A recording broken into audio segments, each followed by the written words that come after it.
तर राज्यामध्ये 26,34,000 अपात्र लाडक्या बहिणी आहेत।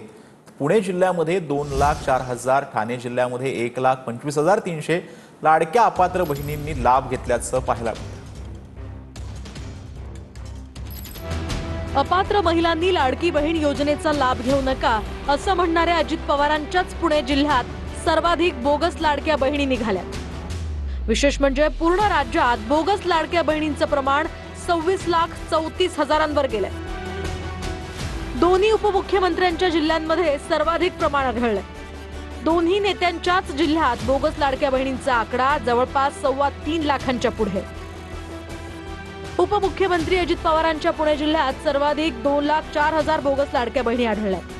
त्यानंतर दुसरे उपमुख्यमंत्री शिंदेंच्या ठाण्यात 1,25,300 महिलांनी लाडकी बहीण योजनेचा बेकायदेशीररित्या लाभ घेतल्याचं समोर आलं।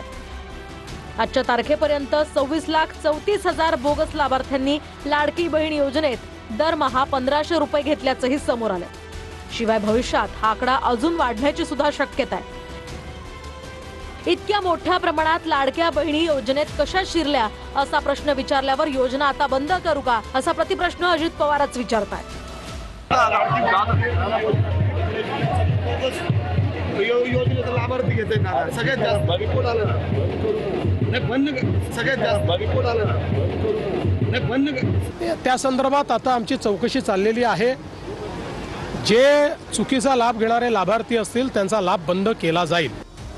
निवडणूक काळात घाईघाईनं अर्ज मंजूर झाल्याची कबुली खुद्द सरकारनंच दिली आहे। त्यावेळी तपासणी अंतीच अर्ज मंजूर झाल्यानं निकालानंतर कुणाचाही अर्ज बाद होणार नसल्याचं आश्वासन सत्ताधारी देत होते।